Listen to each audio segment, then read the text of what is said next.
It's Thursday, 19th February 2026.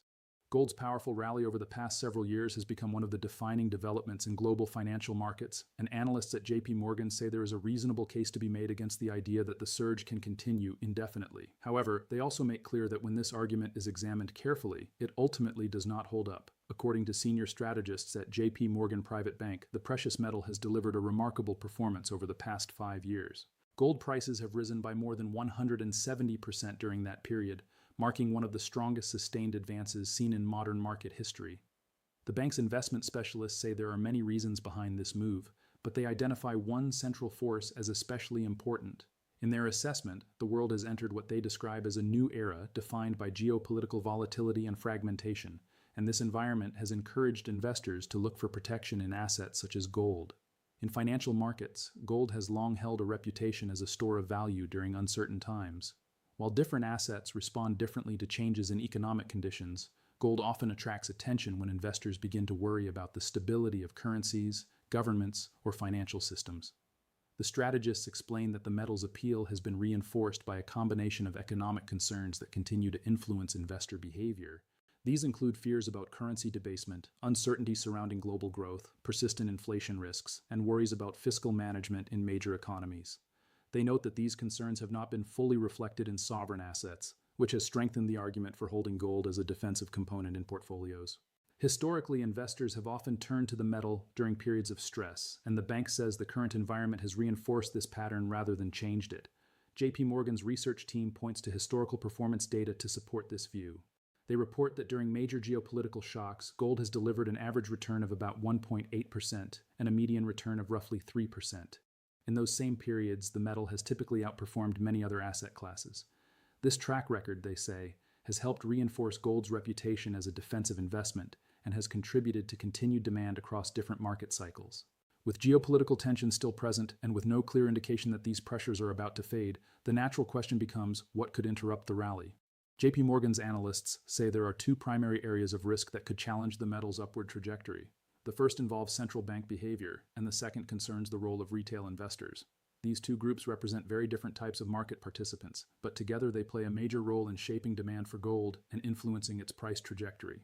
On the official sector side, the strategists say central banks have been the single most important force supporting gold prices in recent years. Central banks hold reserves to manage financial stability, support their currencies, and maintain confidence in their economies. The analysts note that net purchases by central banks have doubled since the war in Ukraine began in 2022.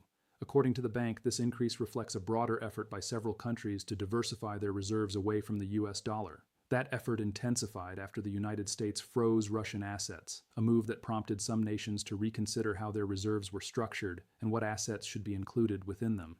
The analysts point out that outside the International Monetary Fund, the largest gold holders in the world include the United States, Germany, Italy, France, and Russia. Because these countries already hold significant amounts of gold, the bank raises a hypothetical question about what might happen if official demand were to weaken or if central banks were to begin selling their holdings. They say such a shift could represent a structural change in the gold market and could potentially influence prices. To illustrate this possibility, the research team refers to historical precedent.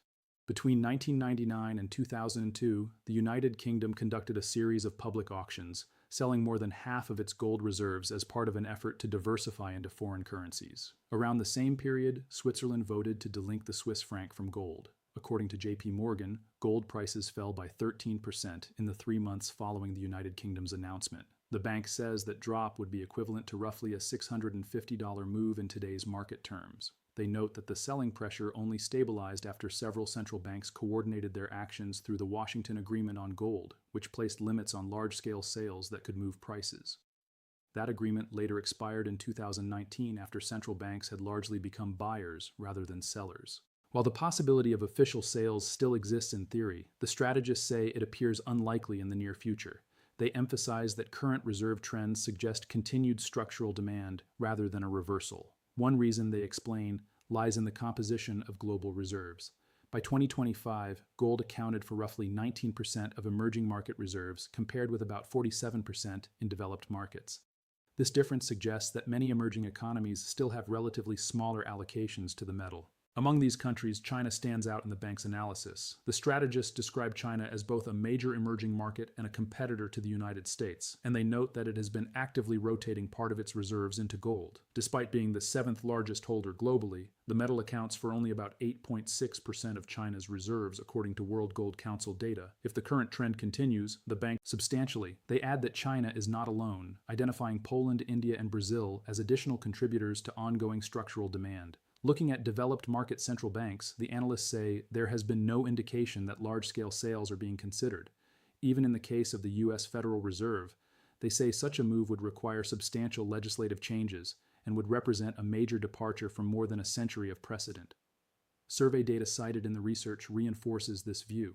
According to a YouGov and World Gold Council poll, 95% of central banks in 2025 expected global gold holdings to increase, while 5% expected them to remain unchanged. None of the respondents expected holdings to decline. Taken together, these findings lead the strategists to conclude that central bank demand, which has been the strongest structural driver of the rally, appears unlikely to reverse soon. This assessment then leads into the second area of focus, which involves the role of retail investors and how their behavior might influence the gold market. According to JP Morgan, individual investors have increasingly been buying gold, often viewing it as a hedge against geopolitical uncertainty and broader macroeconomic risk. This trend has contributed to the demand environment supporting the rally.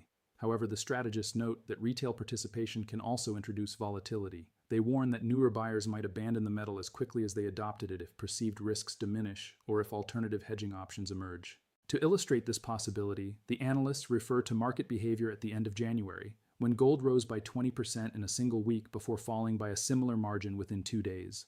Some investors, they say, view this episode as evidence that short-term flows can influence price movements. Rapid price changes can occur when investors react quickly to shifts in sentiment, and the strategists say this pattern can sometimes be driven by participants with shorter investment horizons. Despite this volatility, the strategists stress that retail involvement should be viewed in a broader historical context. They say participation is elevated but not extreme by historical standards.